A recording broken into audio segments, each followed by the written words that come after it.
Mr. Dornby.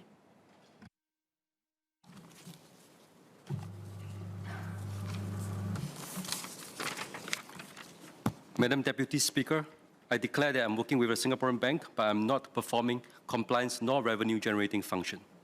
I support the bill by a few points to clarify with the Minister.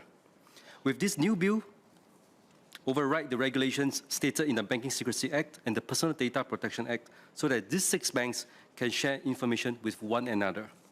What are the job roles within these 6 banks which are authorized to access such information? Assuming the bank's compliance officer is authorized to retrieve the information shared by another bank, is there a Chinese wall that prevents the information from being shared with the salespeople?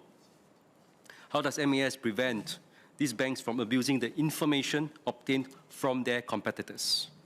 All banks are required to participate in the Credit Bureau, which is the central repository of credit information for individuals and businesses in Singapore.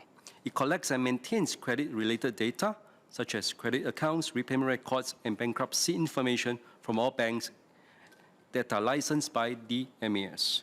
This centralized system allows lenders to access a borrower's credit history from a single source rather than having to collect the information themselves.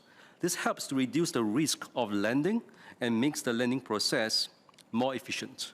Along the same vein, why can't MAS request all banks, especially the private banks, to subscribe to Cosmic?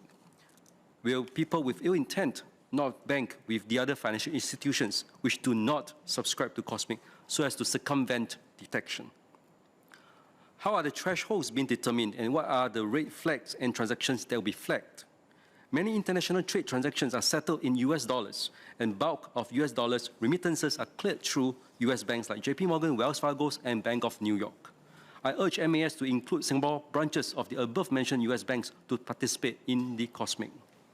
How does MAS intend to synergize the information that it collects via Cosmic with the suspicious transaction reports that these 6 banks file with the Suspicious Transaction Reporting Office so as to strengthen the risk monitoring of the financial sector?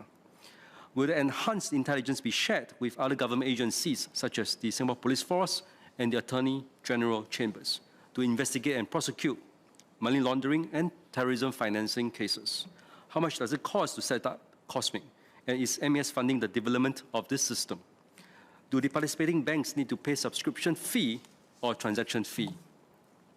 Singapore's position as a finance and business hub is strengthened after COVID-19, and we are seeing a record number of family offices and high net worth individuals transferring their assets to Singapore. It is important to MAS, or for MAS, to share about the risks and implications of money laundering and terrorism financing with their bankers and fund managers. This could include the development of tailored training programs and seminars, as well as the dissemination of information and guidance materials to promote greater awareness and understanding of these issues, which may implicate Singapore's reputation. Thank you.